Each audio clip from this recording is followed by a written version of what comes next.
பொன்னிலம் மாதர் ஆசை பொருந்தினர் பொருந்தார் உள்ளம் தன்னில் அந்தரத்தில் ஜீவ சாட்சி மாத்திரமாய் நிற்கும் எந்நிலங்களிலும் மிக்க எழுநிலம் அவற்றின் மேலாம் நன்னிலம் மருவும் ஏக நாயகன் பதங்கள் போற்றி ஈன்று அழித்து அழிக்கும் செய்கைக்கு ஏதுவாய் அயனாய் மாலாய் ஆன்ற ஈசனுமாய் தானே அனந்த மூர்த்தியுமாய் நிற்கும் பூன்ற முத்தனுமாய் இன்ப புணரி ஆதவனாய் நாளும் தோன்றிய விமல போத சுரூபத்தை பணிகின்றேனே எவருடைய அருளால் யானே எங்குமாம் பிரம்மம் என்பால் கவருடைய புவனம் எல்லாம் கற்பிதம் என்று அறிந்து சுவருடை வெளிபோல் யான் என் சுரூப சுபாவமானேன் அவருடைய பத்மபாதம் அனுதினமும் பணிகின்றேனே என்னுடைய மனம் புத்தி இந்திய சரீரம் எல்லாம் என்னுடைய அறிவினாலே இரவிமுன் இவமே ஆக்கி என்னுடைய நீயும் நானும் ஏகம் என்று ஐக்கியம் செய்ய என்னுடைய குருவாய் தோன்றும் ஈசனை இறைஞ்சினேனே அந்தமும் நடுவும் இன்றி ஆதியும் இன்றி வான் போல் சந்ததம் ஒளிரும் ஞான சத்குரு பாதம் போற்றி பந்தமும் வீடும் காட்ட பரந்தநூல் பார்க்க மாட்டா அந்தரும் உணரும் மாறு வத்து தத்துவம் சொல்லுவேனே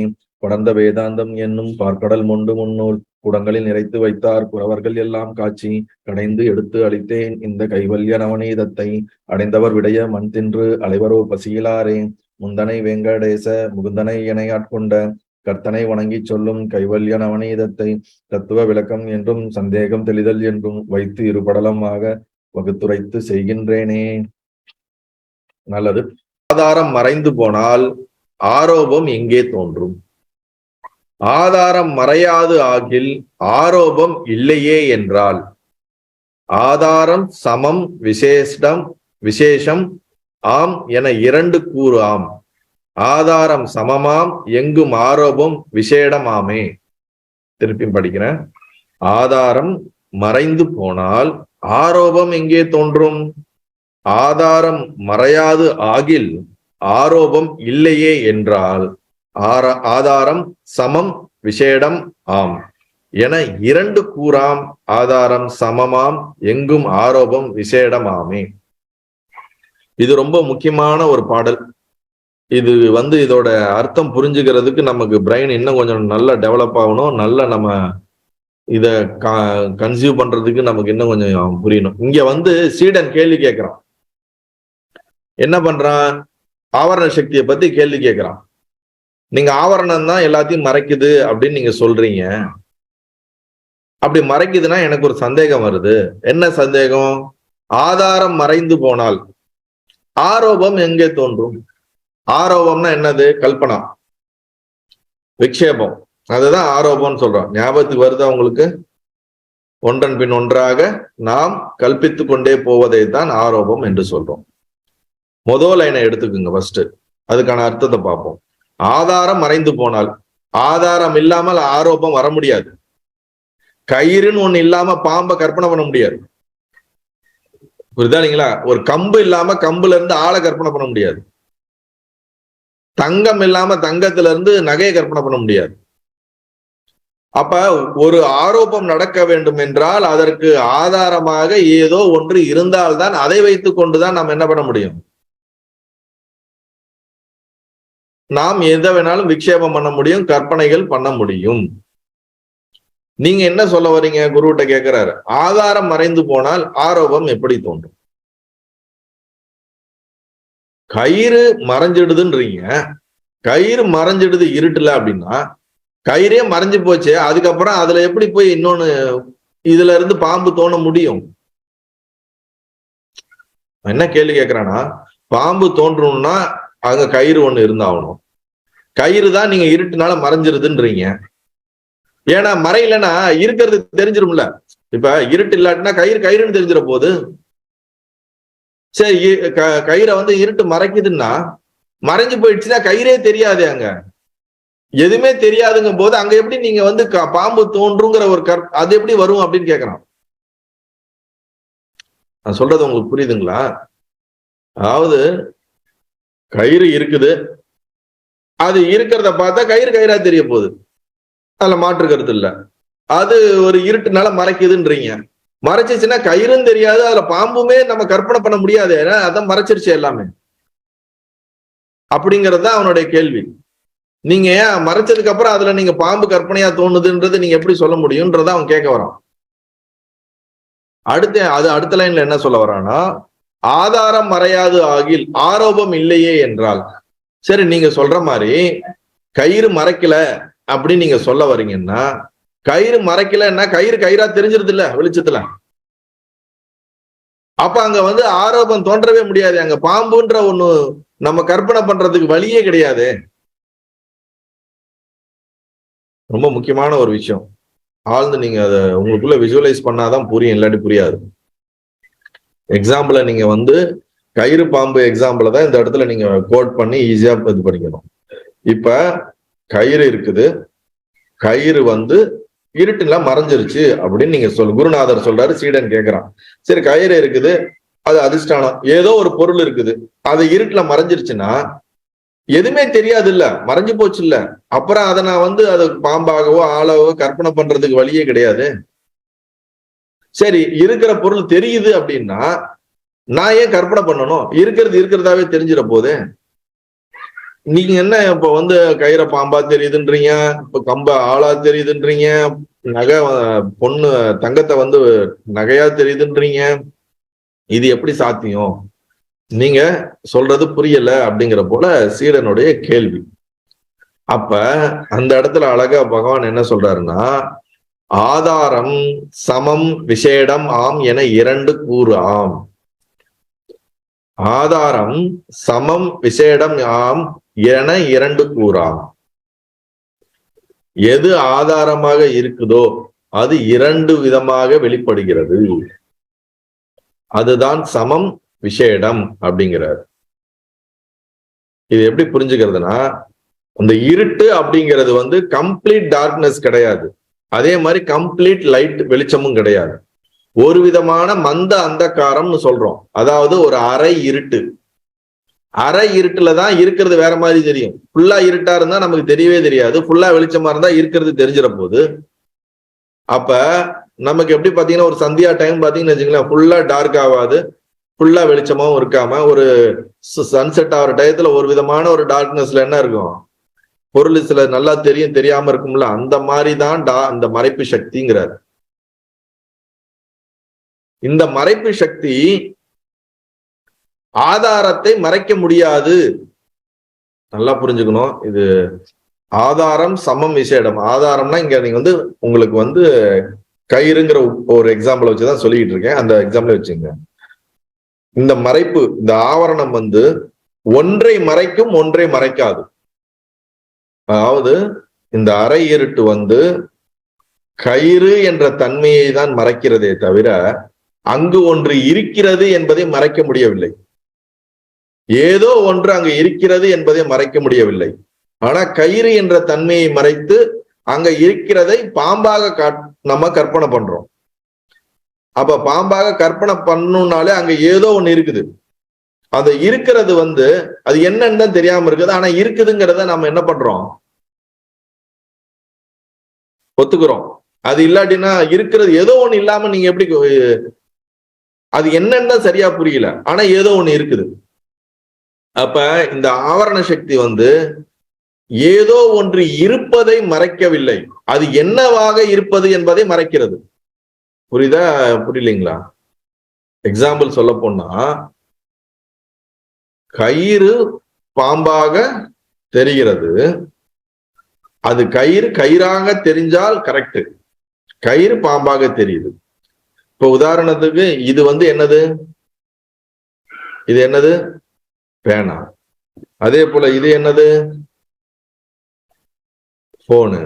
அதே போல உதாரணத்துக்கு இது என்னது, ஒரு கண்ணாடி, மிரர்னு வச்சுக்குவோம். அப்ப இது என்னதுன்னு கேட்கும் போது நமக்கு என்ன, இது போனு, இது பேனா அப்படின்னு நம்ம சொல்றோமா இல்லையா? இப்ப இது போனுன்னு சொல்லிட்டீங்கன்னா கரெக்ட், கரெக்டான ஆன்சர். ஆஸ் பர் நமக்கு தெரிஞ்ச வரைக்கும் இது கரெக்ட். அப்ப கயிறு கயிறா தெரியுது, போனு போனா தெரியுது. இப்ப இது போன் இல்லாம நம்ம வேற ஏதோ ஒரு புரிஞ்சுக்கிறோம்னு நினைச்சுக்கலாம், ஒரு டார்க்னஸ்ல ஏதோ ஒண்ணு தெரிஞ்சு வச்சுக்கோங்க, இது ஒரு டப்பா அப்படின்னு புரிஞ்சுக்கிட்டோன்னு வச்சுக்கோங்க, அது பாம்புங்கிறதுக்கான ஒரு உதாரணம். இது போனா பார்த்தா கயிறு, இது பாம்பா பார்த்தா, இது டப்பாவா பார்த்தா பாம்பு மாதிரி. ஆனா ரெண்டுலயும் என்ன தெரியுமா நான் கேட்டேன், இது என்னதுன்னு கேட்டேனா இல்லையா? இதுன்ற ஒரு ஒண்ணு இருக்குதா இல்லையாங்க? இது பாம்பா வச்சுக்குங்க, கயிறா வச்சுக்குங்க. ஆனா இது என்ன? இது அந்த நேம் கொடுக்கலனாலும் ஏதோ ஒண்ணு அங்க என்ன இருக்கு? வஸ்து இருக்கிறது. இது கயிறு, இது பாம்பு. இது பாம்பா இல்லாட்டினா இது கயிறா இருக்கும். இப்ப கயிறு பாம்புங்கிற ரெண்டையும் எடுத்துருங்க. அங்க என்ன இருக்கு? ஏதோ ஒண்ணு இருக்குதா இல்லையா? ஏதோ ஒண்ணு இருந்தாதான் அத எதை வேணாலும் நம்ம கற்பனை பண்ணிக்கலாம். கயிறா கற்பனை பண்ணிக்கலாம், இல்ல பாம்பா கற்பனை பண்ணிக்கலாம் அப்படிங்கிற மாதிரி. இப்ப அப்படியே நம்ம கிட்ட வாங்க. அகம், நான் என்ற உணர்வு தான் இது. நான் பிரம்மமா இருக்கிறேன், நான் மனிதனா இருக்கிறேன், நான் சரீரமா இருக்கிறேன், நான் ஆணா இருக்கிறேன், நான் பெண்ணா இருக்கிறேன், எது வேணாலும் இருக்கிறேன். இப்ப உண்மை என்னன்னா, நான் பிரம்மமா இருக்கிறேன் அப்படிங்கிறது தான் சரியான பதில். ரைட்டா? உண்மை நம்ம சொரூபம் அதுதான். நான் மனிதனா இருக்கிறேன், நான் ஜீவனா இருக்கிறேன், நான் ஆணா இருக்கிறேன், நான் பெண்ணா இருக்கிறேன். இப்ப இது எல்லாத்துலயும் பாத்தீங்கன்னா, நான் பிரம்மமா இருக்கிறேங்கிறதுல பிரம்மத்தை ஒதுக்கிடுங்க. நான் மனிதனா இருக்கிறேன், மனிதனை ஒதுக்கிடுங்க. ஆணா இருக்கிறேன் ஒதுக்கிடுங்க. நானுங்கிறது என்னது? இருந்துகிட்டே இருக்கா? நானை விட்டுட்டு நீங்க சொல்ல முடியுமா நான் அதுவா இருக்கிறேன், நான் இதுவா இருக்கிறேன்னு சொல்ல முடியுமா?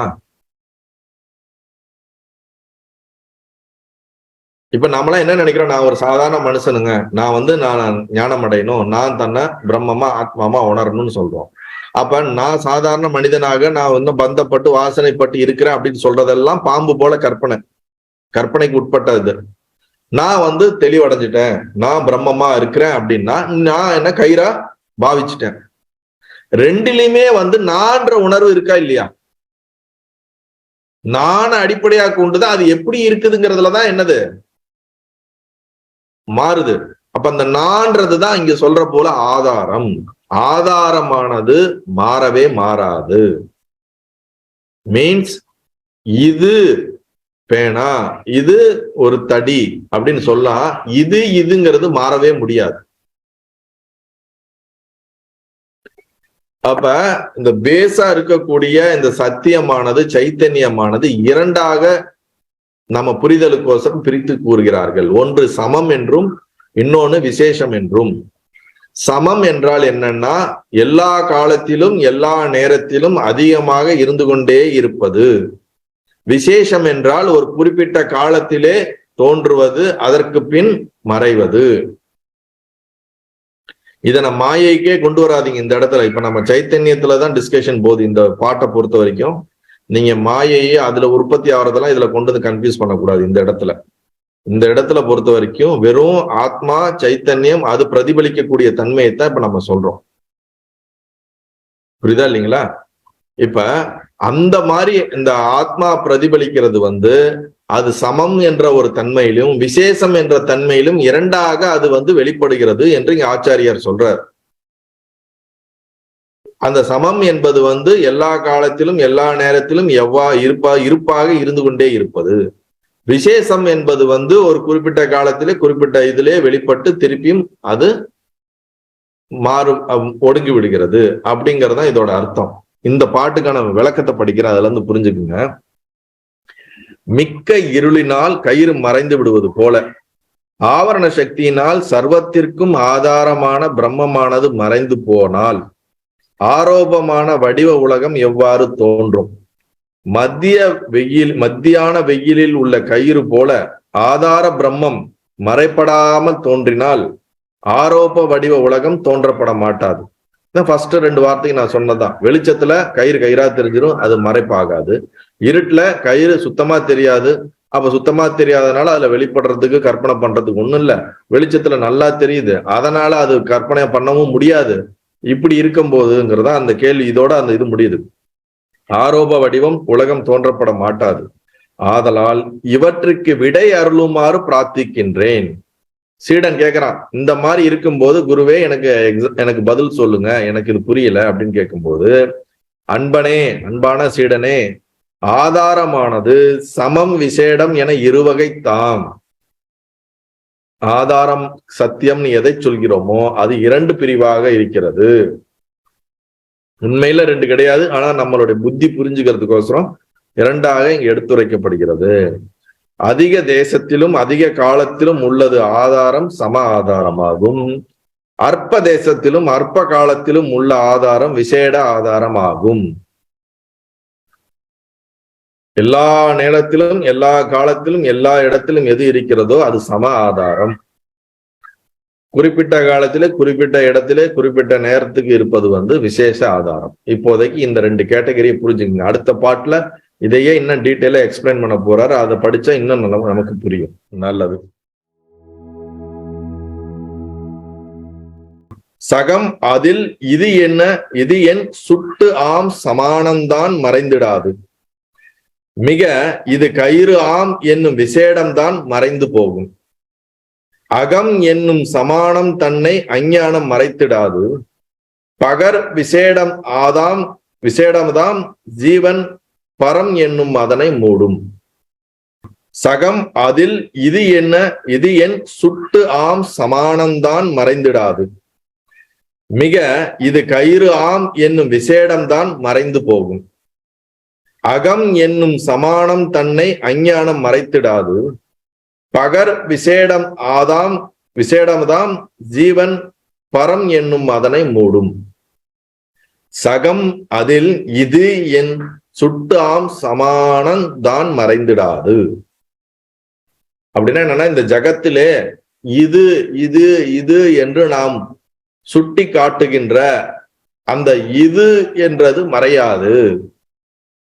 அதாவது இப்ப உங்களுக்கு உதாரணம் சொன்னது போல, இந்த இது பேனா,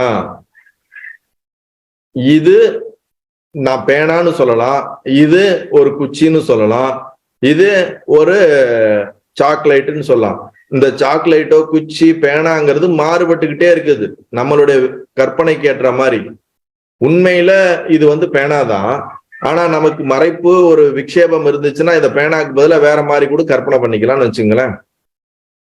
ஆனா இது பேனாதான். இந்த பேனாங்கிறது இதுக்கு நாமரூபம் கொடுத்தாச்சு. ஆனா அதை எடுத்துட்டா இது ஏதோ ஒண்ணு இதுன்னு இருக்கு இல்லையா? இந்த உலகத்துல இது அப்படிங்கிறது மாறவே மாறாது. அந்த இது மாறாதுன்னா எதை வச்சு சொல்றாருன்னா, மறைப்பு சக்தி இதை மறைக்க முடியாது. இருப்பை மறைக்க முடியாது. இருப்பதை என்னவென்று வேணால் மறைக்க முடியும். என்ன சொல்லணும்னா, அடுத்த வார்த்தை படிக்கிறோம், அதுல உங்களுக்கு புரியும். மிக இது கயிறு ஆம் என்னும் விசேடம் தான் மறைந்து போகும்.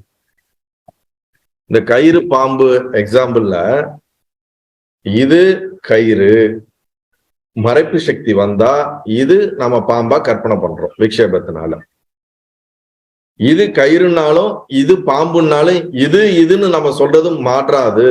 கயிறு பாம்புங்கிறது தான் மாறும். ஏதோ ஒண்ணு அங்க இருக்கிறது இருந்துகிட்டு தான் இருக்குது. அது மறைச்சாலும் மறைக்கலைனாலும் ஏதோ ஒண்ணு இருக்குதுங்கிறத யாராலையும் தவிர்க்க முடியாது. நான் இருக்கிறேன், அதை யாராலையும் மறுக்க முடியாது, மாற்ற முடியாது. நான் என்னவாக இருக்கிறேன்? நான் பிரம்மமாக இருக்கிறேன் என்றால் கரெக்ட், அதுதான் சத்தியம். நான் பிரம்மம் அல்லாமல் வேற எதுவாக இருக்கிறேன் என்றால் மறைப்பு சக்தி மறைத்து வேறு ஒன்றாக கற்பனை பண்ணுவது. இப்ப நான் பிரம்மமா இருக்கிறேன்னே எடுத்துக்குங்களேன். இந்த ஒரு அந்த வார்த்தையை மட்டும் எடுத்துக்கிட்டு நம்ம அதை பார்ப்போம். இப்ப மத்ததெல்லாம் விட்டுருங்க, நான் வேற எதுவா இருக்கிறேன்னா, நான் பிரம்மமா இருக்கிறேன் அப்படின்னு நான் சொல்றேனாலே எனக்கு இந்த சரீரம் இருக்குது. சரீரத்துல நான் ஒரு குறிப்பிட்ட காலம் இருக்கிறேன். நான் குறிப்பிட்ட காலம் நான் பிரம்மமா இருக்கிறேன்னு நான் உணர்றேன். நான் இதை சொன்னாலும் சொல்லாட்டியும் நான்ற உணர்வு இருந்துகிட்டு தான் இருக்குது. இது வரைக்கும் நான் பிரம்மம் இல்லாம இருந்தேன், இப்ப நான் பிரம்மமா என்ன உணர்றேன்.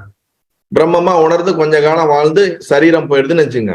இந்த கொஞ்ச காலத்துக்கு நான் என்ன பிரம்மமா நான் உணர்றேன்ல, கொஞ்ச காலத்துல தானே நான் உணர்றேன். நான் என்ன எது இருப்பா இருக்குதோ அந்த பிரம்மமா நான் உணர்றதுதான் விசேஷ ஆதாரம். குறிப்பிட்ட காலம்தான் நான் என்ன பிரம்மமா உணர்றேன். சரி, இப்ப நான் பிரம்மமா என்ன உணர்ந்தாலும் அதுக்கு ஆதாரமா எப்பயுமே பிரம்மம் இருந்துகிட்டு தான் இருக்குது. ஏன் சொல்றேன்னா, இப்ப நான் சாதாரண மனுஷனா இருந்தாலுமே, நான் என்ன வேற ஏதாவது கற்பனை பண்ணிக்கிட்டாலுமே நான்ற உணர்வு இருக்குது. நான் என்ன பிரம்மமா நான் என்ன உணர்ந்துட்டாலும் நான்ற உணர்வு இருக்குது. அப்பையும் நான்ற உணர்வு இருக்கு, இப்பயும் நான்ற உணர்வு இருக்கு.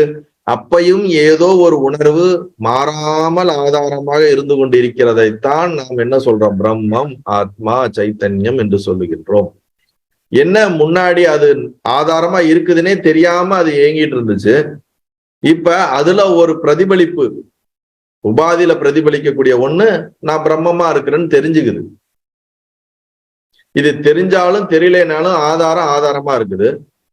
தெரிஞ்சிருச்சுன்னா தெரிஞ்சதும் கொஞ்ச நாளத்துக்கு இருக்குது, ஆதாரம் இருந்துகிட்டே இருக்குது. இத கொஞ்ச காலத்துக்கு இருக்கிறத விசேஷம்ன்றோம், எப்பயும் இருக்கிறத சமம் அப்படின்னு சொல்றோம். இன்னும் உதாரணம் சொல்லணும்னா, இப்ப இந்த கண்ணாடி இருக்குது, இது மிரர் இருக்குது. இந்த மிரர்ல இப்ப சன்லைட் படுதுன்னு வச்சுங்களேன். இந்த சன்லைட் சம ஆதாரம், அது எப்போதும் இருந்துகிட்டே இருக்குது. அது இந்த ஃப்ரேம்ல பட்டு பிரதிபலிக்காது, ரிஃப்ளெக்ட் ஆகாது. ஆனா இதுல அந்த ரேஸ் படுதா இல்லையா? படுது. எல்லா இடத்துலயும் படுது, மிரர்லயும் படுது. மிரர்ல அந்த ரேஸ் படுது ஒரு தன்மை இருக்குது, அதுல பட்டுக்கிட்டே தான் இருக்குது. கரெக்டா? அது சம ஆதாரம். அதை பட்டுக்கிட்டே இருக்கும்போது இந்த குவாலிட்டி என்ன? இதை ரிஃப்ளெக்ட் பண்ணுதுல்ல. நம்ம இப்ப சன்னை நோக்கி, இப்ப லைட்டை நோக்கி திருப்பினா என்ன ஆகுது? இப்ப மத்த பக்கம் திருப்பினா ரிஃப்ளெக்ட் ஆகல. இப்ப நான் லைட்டை நோக்கி இப்ப ஏதாவது ஒரு பக்கம் திருப்பினா வச்சுங்க, இப்பதான் இப்ப தெரியுதா? இப்ப லைட்டோட வெளிச்சம் அதுல பட்டு அதுல ரிஃப்ளெக்ட் ஆகுது. இப்ப ரிஃப்ளெக்ட் ஆகல. ரிஃப்ளெக்ட் ஆகலைனால அந்த வெளிச்சம் அதுல பட்டுட்டா இருக்கா இல்லையா? இதுதான் சம ஆதாரம். எப்பயும் சைத்தன்யம் எல்லா இடத்துலயும், பிரம்மம் எல்லா இடத்துலயும் நிறைஞ்சிருக்குது. நம்ம என்ன பண்ண எக்ஸ்பீரியன்ஸ் பண்ணாலும் பண்ணாட்லயும் அது இருந்துகிட்டு தான் இருக்குது. இப்ப இத இப்படி திருப்பிட்டோம்னு நினைச்சுங்க, இப்ப என்ன ஆகுது? ரிஃப்ளெக்ஷன் இருக்குது. இது ரிஃப்ளெக்ஷன் இதை நோக்கி திரும்பினால ரிஃப்ளெக்ஷன் இருக்குது, திரும்பலைனாலும் இதுல அதோட வெளிச்சம் பட்டுக்கிட்டு தானே இருக்குது. அப்ப அது எப்பயும் இருந்துகிட்டே இருக்கிறதுக்கு பேரு சம ஆதாரம். அதுதான் சைத்தன்யம், ஆத்மா. இப்ப இது ரிஃப்ளெக்ஷன் ஆகுதுன்னா என்ன அர்த்தம்னா, அது பட்டுக்கிட்டும் இருக்குது குறிப்பிட்ட காலம், அதோட தன்மையை இது என்ன பண்ணுது? வெளிப்படுத்துது. எவ்வளவு காலத்துக்கு இது இதை நோக்கி இருக்குதோ அது வரைக்கும் இதை வெளிப்படுத்திக்கிட்டே இருக்கும். இது இப்படி திருப்பிட்டா வெளிப்படுத்தாது. இப்படி திருப்பினா திருப்பி என்ன ஆகும்? இப்ப வெளிப்படுத்துது. இப்ப நான் பிரம்மமாக இருக்கிறேன் என்று நான் உணரும் பொழுது இப்படி வெளிப்படுத்து, இந்த பிரகாசம் படுற மாதிரி. புரியுதா இல்லைங்களா? இதுதான் உபாதி. உபாதியில என்னது? இப்ப நான் பிரம்மமா இருக்கிறேன், நான் எக்ஸ்பீரியன்ஸ் பண்ணிட்டேன். நான் எல்லாரும் ஒருத்தங்க எந்த மகான் தன்னை ஞானியா உணர்றாங்கன்னா அவங்க இந்த மாதிரி ரிஃப்ளெக்ட் பண்றாங்க. இந்த ரிஃப்ளெக்ஷன் எது வரைக்கும் இருக்கும்? சரீரம் இருக்கிற வரைக்கும் தான் இருக்கும். இந்த கண்ணாடி உடஞ்சிருச்சுன்னா என்ன ஆகும்? இந்த ரிஃப்ளெக்ஷன் போயிடும்.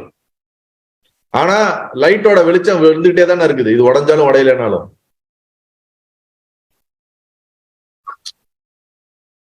அததான் சொல்றேன், இந்த ரிஃப்ளெக்ஷன் வர்றதுதான் விசேஷ ஆதாரம். எப்பொழுதும் அது இருந்துகிட்டே இருக்கிறது சம ஆதாரம். இந்த மாதிரி ரிஃப்ளெக்ஷன் இருந்தா நான் பிரம்மமாக இருக்கிறேன், நான் என்னை ஆத்மாக உணர்ந்து விட்டேன் என்று இந்த கண்ணாடிக்கு அந்த தன்மை இருக்கிறதுனால ரிஃப்ளெக்ட் பண்ணுது. நமக்குள்ள நம்மளுடைய அறிவுல இந்த பிரம்மா ரிஃப்ளெக்டட் ஆகும். ரிஃப்ளெக்ஷன் தன்மை அது இதை உணரும் போது நம்ம இந்த தன்மைக்கு வருகிறோம். நீங்க உணர்ந்தாலும் உணரலைனாலும் அதோட வெளிச்சம் பட்டுக்கிட்டு தான் இருக்குது.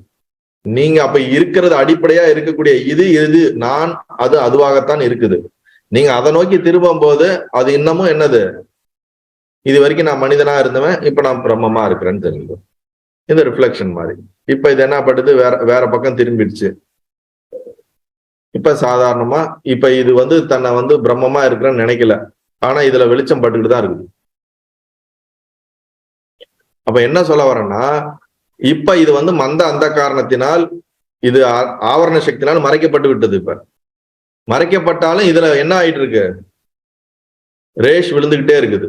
இப்ப இது எங்க இப்ப என்ன ஆயிடுது? ஆவரணம் கிடையாது.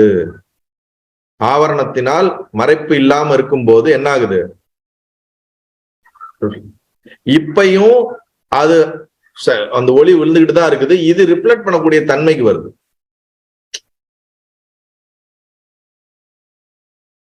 புரியுதா இல்லைங்களா? இப்ப நமக்குள்ள பிரச்சனை என்னன்னா, இந்த ஆவரணத்தை மட்டும் கேன்சல் பண்ணிட்டோம்னா, அதை மட்டும் நீக்கிட்டோம்னா, நம்ம சைத்தன்யம் நம்மளுக்குள்ள இருந்து சச்சிதானந்த தன்மை வெளிப்படும். நம்ம அதை இல்லாட்டினா இப்படி ஆயிடுவோம். சரி, அதுதான் அதனாலதான் சொல்லுவாங்க ஞானிகள், நம்ம கேள்விப்பட்டிருக்கோம், நீ ஒத்துக்கொண்டாலும் ஒத்துக்கொள்ளாவிட்டாலும், நீ விரும்பினாலும் விரும்பாவிட்டாலும் நீ ஆத்மஸ்வரூபம் அப்படின்னு ஏன் சொல்றாங்க? நம்மள எதுவா நினைச்சுக்கிட்டாலும் அது என்ன ஆயிட்டு இருக்கு? அது இல்லாம நம்ம இயங்குறது இல்ல. அதுதான் அடிப்படையா இருந்துகிட்டு இருக்குது. எப்படி இந்த கண்ணாடி அதை ரிஃப்ளெக்ட், அதை திரும்பலனாலும் வெளிச்சம் பட்டுக்கிட்டே இருக்கிறது போல, நம்ம ஏத்துக்கிட்டாலும் ஏத்துக்கலைனாலும், விரும்பினாலும் விரும்பலைனாலும், ஒத்துக்கிட்டாலும் ஒத்துக்கலைனாலும் நாம எல்லாருமே பிரம்மஸ்வரூபம் தான். எவன் ஒருவன் அதை உணர்கிறானோ, அறிவால் அறிகிறானோ, அவன் அதை நோக்கி திரும்பிட்டான். எப்படி இந்த கண்ணாடி அதை லைட்டை நோக்கி திரும்பின மாதிரி. அப்ப அவனுக்கே இந்த கண்ணாடியிலே அது பட்டு வெளியறதுனால அவனுக்கு நல்லா தெரியுது. இந்த கண்ணாடி லைட்டை நோக்கி திரும்பிச்சுன்னா அது கயிறா தெரிய ஆரம்பிச்சிருச்சுன்னு அர்த்தம். அது வேற பக்கம் திரும்பிச்சுன்னா பாம்பாக இருக்குதுன்னு அர்த்தம்.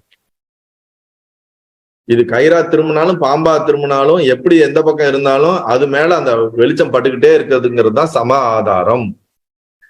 அது நோக்கி திரும்பும் போது அதுல படுற ரிஃப்ளெக்ட் ஆகிற வெளிச்சம் விசேஷ ஆதாரம். அதுல ரிஃப்ளெக்ட் ஆகுது இல்ல, அது என்ன ரிஃப்ளெக்ட் ஆகுது? இந்த லைட்டோட வெளிச்சம் தானே அதுல ரிஃப்ளெக்ட் ஆகுது. அப்ப யார் ஒருத்தர் தன்னை உணர்ந்துட்டாரோ, ஏற்கனவே ஒரு ஆச்சாரியார் சொன்ன மாதிரி, தன்னை உணர்ந்த அவர்களுடைய இதுல வெளிப்படுவது எதுவா இருக்கும் அதுதான் வெளிப்பட முடியும். அதனாலதான் நான் பிரம்மமாக இருக்கிறேன் அப்படின்ற அந்த சத்தியத்தை அங்க வெளிப்படுத்துகிறார்கள்.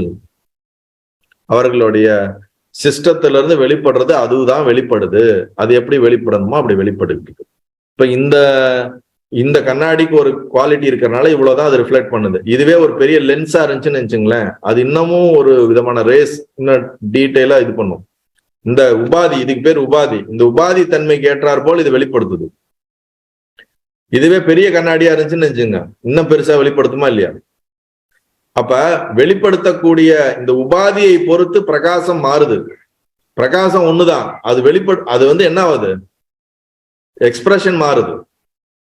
இது ஜீவன் வச்சுங்களேன், ஈஸ்வரன்னா எப்படி இருக்கும்? இதை விட எத்தனையோ மடங்கு, பல்லாயிரக்கணக்கான கோடிக்கணக்கான மடங்கு பெருசா இருக்கக்கூடிய கண்ணாடி தான் ஈஸ்வரன். ஜீவன்னா இது. ஆனா பிரகாசம் ஒண்ணுதான், உபாதி தான் மாறுது, சரீரம் தான் மாறுது.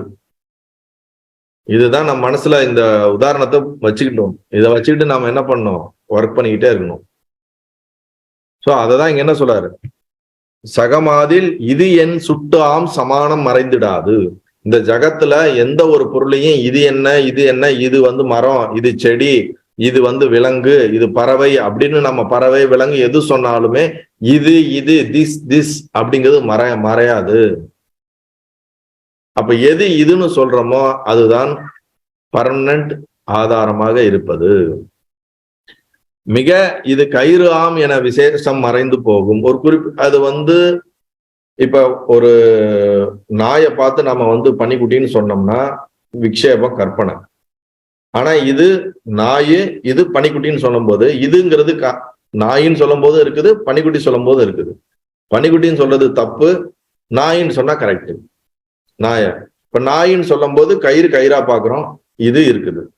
இது பன்னிக்குட்டின்னு சொல்லும் போதும் நாய் தான் பன்னிக்குட்டியா மாறுதே தவிர இது அப்படிங்கிறது இருக்குது. அப்ப ஏதோ ஒண்ணு எல்லா காலத்திலும் மாறாமல் இருந்து கொண்டே இருக்கிறது, அதுதான் ஆதாரம் அப்படின்னு சொல்றார். ஒரு குறிப்பிட்ட காலம் மறைந்து திருப்பி அது உண்மையை தெரிந்து கொண்டு அதுவாக இருப்பதற்கு பேர் விசேஷம். அதான் அகம் என்னும் சமானம் தன்னை அஞ்ஞானம் மறைத்திடாது. நான் என்ற உணர்வை அஞ்ஞானம் மறைக்கவே முடியாது. ஆவரண சக்தி நான் என்ற உணர்வை மறைக்க முடியவே முடியாது. நான் எதுவாக இருக்கிறேன் என்பதைத்தான் அது மறைக்குது. நான் தேகமாக இருக்கிறேனா, நான் மனிதனாக இருக்கிறேனா, நான் மிருகமாக இருக்கிறேனா, நான் புழுவாக இருக்கிறேனா, நான் கோபமாக இருக்கிறேனா, நான் ஆணாக இருக்கிறேனா, பெண்ணாக இருக்கிறேனா, இது மாதிரி நான் எதுவாக இருக்கிறேன் என்பதை மறைத்து வேறு ஒன்றாக காட்டக்கூடிய சக்தி தான் ஆவரணத்துக்கு இருக்கே தவிர, நான் இருக்கிறேன், அந்த இருப்பு, எக்ஸிஸ்டன்ஸ் அப்படிங்கிற அந்த இருப்பு உணர்வை மறைக்க முடியாது ஆவரண சக்தியினால். இப்படி நான் வேறு எதுவாக இருக்கிறேன் என்பதை ஒரு காலத்துக்கு பின் குரு சாஸ்திரங்களினால் ஆராய்ந்து இல்லாததை அனைத்தையும் நீக்கி எது இருக்கிறதோ அந்த இருக்கிறதை இருப்பாக என்னை நான் உணர்ந்தேன் என்றால் அகம் பிரம்மாஸ்மி என்று நான் என்னை உணரும் பொழுது நான் கயிறாக என்னை உணர்கிறேன். அந்த அகம் பிரம்மாஸ்மின்னு உணர்றது கூட இந்த சரீரம் இருக்கிற வரைக்கும் தான் நான் உணர்றேன். அதுக்கப்புறம் என்னது, அது அதுவா தான் போகுது. அததான் விசேஷ ஆதாரம். பரமாத்மா ஒரு மகான் இதா வந்துட்டாருன்னா விசேஷ ஆதாரம்னு வச்சுக்கோங்களேன். பரமாத்மாவா இருந்தாருன்னா சாமானிய அவதாரம். அவதார புருஷர்கள் வராருன்னு நம்ம படிக்கிறோம்ல, அவரே அவதாரம் எடுத்து வராருன்றோம்ல. அவரே அவதாரம் எடுத்து வரும்போது விசேஷ ஆதாரம், அவரா இருக்கும்போது சாமானிய அவதாரம். உதாரணத்துக்கு சொல்றேன்னு, அவரும் உபாதிக்கு உட்பட்டவர் தான், அதனால கன்ஃபியூஸ் பண்ணிக்கூடாது. சோ பகர் விசேடம் அதாம் சீவன் பரம் என்னும் அதனை மூடும். அப்படின்னா என்ன அர்த்தம்னா, நம்மை பிரம்மமாக நம்மை அறியாமல் நம்மளுடைய அறிவை மூடுவது, மறைப்பது எதுனா அதுதான் ஆவரணம். அதுபோல கற்பித விசேஷ வடிவான ஜீவன் நான் இருக்கிறேன் என்னும் சாமானிய வடிவத்தை, ஆதாரத்தை ஆவரணமானது மறைக்காது. நான் சச்சிதானந்த பிரம்மமாக என்னும் விசேஷ ஆதாரத்தை மறைக்கின்றது. நான் பிரம்மமாக இருக்கிறேன் என்பதை தான் மறைக்கிறது இந்த ஆவரணம். நான் இருக்கிறேன் என்பதை மறைக்கல. நான் இருக்கிறேன் என்பது ஆவரணம் மறைச்சாலும் மறைக்கலைனாலும் அது உண்மை எப்போதும் இருப்பது. நான் சச்சிதானந்த சொரூபமாக பிரம்மமாக இருக்கிறேன் என்பது மறைத்திருது. மறைச்சதுனால விக்ஷேப சக்தியினால் நான் என்னை மனிதனாக, நான் என்னை புழுவாக, பூச்சியாக, ஆணாக, பெண்ணாக, அதெல்லாம் விக்ஷேபத்துக்குள்ள போயிடுது. இது மறைச்சனாலதான் விக்ஷேபத்துக்குள்ள போகுது. மறைக்கலைன்னா விக்ஷேபத்துக்கு வழியே கிடையாது, ஆப்ஷனே கிடையாது. அப்ப இந்த ஆஃப் டார்க்னஸ் தான் நம்ம என்ன பண்ண வேண்டியது, ஒர்க் பண்ண வேண்டிய விஷயம்.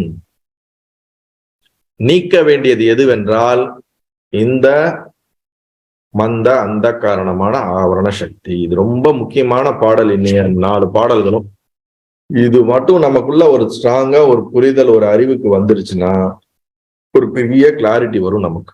நல்லது.